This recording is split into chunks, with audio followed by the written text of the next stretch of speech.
اللہ من الشیطان الرجیم بسم اللہ الرحمن الرحیم من عمل صالحا من ذکر او انثى وهو مؤمن فلنحیینہ حیاتا طیبہ صدق اللہ العظیم۔ معزز ناظرین کرام، آج ہم بات کر رہے ہیں لیلۃ الجائزہ کے حوالے سے۔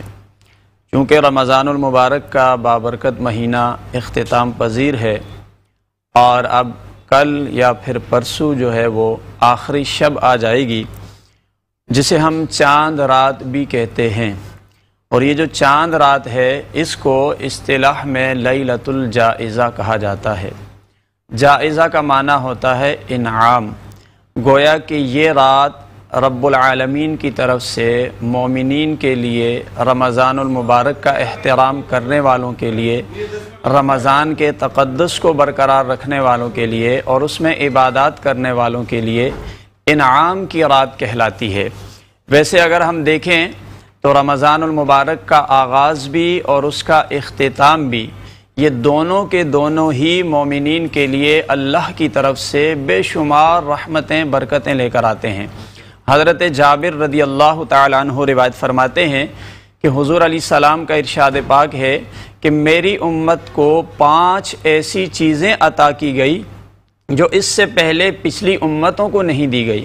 فرمایا اس میں سے پہلی چیز یہ ہے کہ جیسے ہی رمضان کا آغاز ہوتا ہے، پہلی رات آتی ہے تو پروردگار عالم اپنے بندوں کی طرف رحمت کی نظر فرماتا ہے، اور جس کی طرف نظر رحمت کی فرما دیتا ہے پھر اسے عذاب نہیں دیتا۔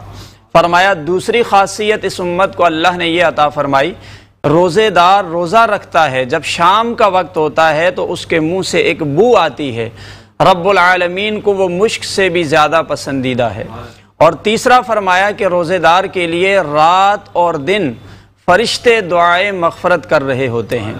اور چوتھا فرمایا جب رمضان کا آغاز ہوتا ہے تو اللہ کی طرف سے جنت کو حکم ہوتا ہے کہ تو مستعد ہو جا اور میرے بندوں کے لیے مزین ہو جا۔ اور پانچواں فرمایا کہ جب رمضان کی آخری رات آتی ہے اور جب شوال کا چاند نظر آتا ہے تو لیلۃ الجائزہ، فرمایا اس شب میں پروردگار عالم مومنین کی مغفرت فرما دیتا ہے۔ اس پوری حدیث کا خلاصہ یہ نکلا کہ رمضان کا آغاز بھی رحمت خداوندی سے ہے کہ وہ بندوں پر نظر رحمت فرماتا ہے، اور رمضان کا اختتام بھی مغفرت کے انعامات کے ساتھ ہوتا ہے۔ گویا کہ رمضان کا آغاز اور اختتام اور اس کے بیچ میں جتنی بھی رحمتیں برکتیں نازل ہو رہی ہیں، اگر مومنین انہیں سمیٹ لیتے ہیں تو رمضان کے اختتام کے ساتھ ہی انہیں جہنم سے آزادی کا پروانہ مل جاتا ہے۔ لیلۃ الجائزہ یعنی جب آخری شب آ جاتی ہے تو پروردگار عالم فرشتوں سے یہ فرماتا ہے کہ یہ بتاؤ کہ جو شخص محنت کرتا ہے، مزدوری کرتا ہے، کیا اسے پورا اجر ملنا چاہیے؟ تو فرشتے کہتے ہیں کہ ہاں رب العالمین، جو بندہ پوری محنت کرتا ہے اور جس نے پوری مزدوری کی ہے، آج اس کو پوری اجرت ملنی چاہیے۔ گویا کہ یہ اجرت ملنے کا وقت ہوتا ہے۔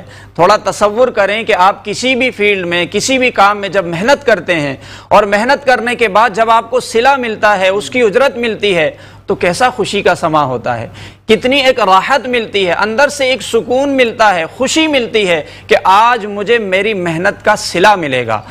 تو وہ صلہ جو پروردگار عالم عطا فرمانے والا ہے، اس کے بارے میں تصور کریں کہ وہ انعام کتنا زبردست ہوگا، اور وہ رحمتیں، وہ برکتیں کتنی شاندار ہوں گی جو خود پروردگار عالم اپنے بندوں کو عطا فرماتا ہے۔ میں یہاں اپنے ناظرین کرام سے یہ بھی عرض کروں گا کہ جب چاند نظر آتا ہے تو لوگ سمجھتے ہیں کہ اب ہمیں آزادی مل گئی ہے، حالانکہ یہ جو چاند رات کہلاتی ہے یہ انعام ملنے کی رات ہوتی ہے۔ لہٰذا اس رات کے اندر کوئی بھی ایسا کام کرنا اور کوئی بھی ایسے اقدامات اٹھانا جو رب تعالیٰ کی ناراضگی کا سبب بنتے ہوں، اس سے اپنے آپ کو بچانا چاہیے۔ بلکہ یہ انعام ملنے کی رات ہے تو اس میں اللہ کی بارگاہ میں حاضر ہو کر پروردگار عالم سے اپنے لیے رحمت طلب کرنا ہوتا ہے، کیونکہ حدیث پاک میں آیا، حضرت ابو امامہ رضی اللہ تعالیٰ عنہ روایت کرتے ہیں کہ آپ علیہ السلام نے فرمایا کہ دونوں جو عیدیں ہیں، یعنی عید الفطر بھی اور عید الاضحیٰ بھی، ان دونوں کی جو راتیں ہوتی ہیں، فرمایا اس رات میں جو اللہ سے ثواب کی نیت سے عبادت کر کے حاضر ہوتا ہے اللہ کی بارگاہ میں، تو فرمایا اس کا دل اس دن مردہ نہیں ہوگا جس دن دل مردہ ہو جائیں گے۔ یعنی اس سے مراد قیامت کا دن ہے کہ اس کی اتنی دہشت ہوگی کہ گویا دل مردہ ہو جائیں گے۔ لیکن جو ان دو شب کے اندر اللہ کی بارگاہ میں حاضر رہتا ہے، فرمایا اللہ ان کے دلوں کو زندہ فرما دے گا، حیات قلبی عطا فرما دے گا۔ یہ بھی اللہ کا بڑا انعام ہوتا ہے۔ بعض لوگ دنیا میں چلتے پھرتے ہیں، بظاہر وہ زندہ نظر آتے ہیں، لیکن اگر ان کے دل مردہ ہیں تو اللہ کی بارگاہ میں ان کی حیات معتبر نہیں ہے۔ لیکن بعض ایسے بھی ہوتے ہیں جو دنیا سے چلے بھی جاتے ہیں اور مٹی کے نیچے دفن ہو جاتے ہیں، پھر بھی اللہ کی بارگاہ میں وہ حیات والے کہلاتے ہیں، زندہ کہلاتے ہیں۔ وجہ کیا ہوتی ہے؟ انہوں نے اپنے دل کو زندہ رکھا، ہدایت کے ساتھ، نور ایمانی کے ساتھ، اللہ اور اس کے رسول کی اطاعت کے ساتھ۔ اس لیے جب وہ دنیا میں ہوتے ہیں تب بھی وہ زندہ اور حیات والے کہلاتے ہیں، دنیا سے چلے جاتے ہیں تب بھی حیات والے کہلاتے ہیں۔ اس لیے میری عرض ہے اپنے مسلمان بھائیوں سے کہ جب چاند رات آتی ہے تو اس میں بھی اللہ کی بارگاہ میں ضرور حاضر ہوا کریں، کیونکہ یہ بھی وہ رات ہے کہ جس میں اللہ کی طرف سے آپ کو انعام ملے گا۔ پھر جب رات گزر جاتی ہے، عید کا دن آتا ہے، تو دیکھیں عید کا دن مسلمانوں کے لیے اللہ کی طرف سے انعام ہے، یہ خوشی کا دن ہے۔ پروردگار خود فرماتا ہے قل بفضل اللہ وبرحمتہ فبذلک فلیفرحوا، فرمایا کہ جب تمہیں اللہ کا فضل، اس کی رحمت ملے تو اس پر خوشی کا اظہار کرو۔ جب آقا علیہ السلام مدینہ منورہ تشریف لائے تو وہاں پر حضور نے فرمایا کہ یہ جو یہود و نصارہ ہیں یہ یہاں پر خوشی کا دن مناتے ہیں، نوروز مہرگان کے نام سے۔ اللہ کے حبیب نے فرمایا کہ اے مسلمانوں، اللہ نے تمہیں 2 عیدیں عطا فرمائی ہیں، یہ اللہ کی طرف سے انعام ہے، لہٰذا تم بھی اس میں خوشی کا اظہار کرو۔ لیکن اس خوشی کے اظہار میں شریعت کی حدود کو پامال نہیں کرنا ہے۔ شریعت کی حدود میں رہتے ہوئے، دوسروں کو اپنے ساتھ خوشیوں میں شریک کرتے ہوئے، مسلمان ایک دوسرے کو تحائف دیتے ہوئے، نماز عید ادا کرتے ہوئے، اللہ کی بارگاہ میں سجدہ ریز ہوتے ہوئے، اللہ کی نعمت کا شکر ادا کرتے ہوئے ہمیں عید کے دن کو جو ہے وہ گزارنا ہوگا۔ یہاں پر ایک واقعہ جو ہے میں آپ کی گوش گزار کرنا چاہوں گا، کیونکہ یہ احتساب کا بھی دن ہوتا ہے۔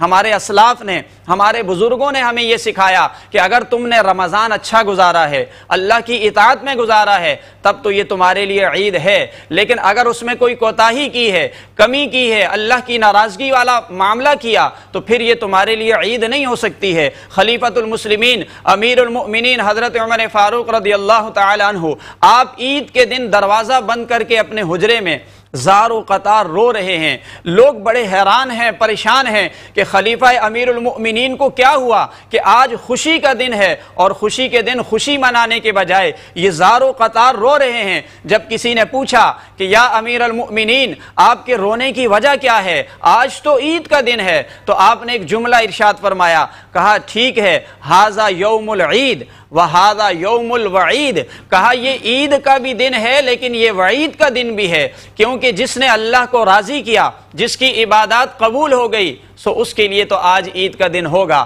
لیکن جس نے اللہ کو ناراض کیا، جس کی عبادات قبول نہ ہوئی، اس کے لیے یہ عید کا دن نہیں ہوگا بلکہ یہ وعید کا دن ہو جائے گا۔ حضرت شیخ عبد القادر جیلانی فرماتے ہیں کہ میں اس دن کو اپنے لیے عید کا دن سمجھوں گا جس دن میں ایمان کی دولت کے ساتھ دنیا سے رخصت ہو جاؤں گا۔ سو میرے پیارے مسلمان بھائیوں، آپ سے گزارش یہ ہے، آپ سے جو ہے عرض یہ کرنی ہے کہ اللہ کو راضی رکھیں، اللہ کی اطاعت میں، اپنے ایمان کی حفاظت میں، حیا کے ساتھ قرآن کی جو تعلیمات ہیں اس کے مطابق زندگی گزاریں، تاکہ یہ رمضان کی برکتیں بھی ملیں، لیلۃ الجائزہ میں انعامات بھی ملیں، اور عید والے دن حقیقی طور پر آپ کو عید کی خوشیاں اللہ کی بارگاہ سے بھی ملیں۔ اللہ رب العالمین سے دعا ہے ہم سب کو حق سچ بات پہ عمل کرنے کی توفیق عطا فرمائے۔ وما علی الا البلاغ المبین۔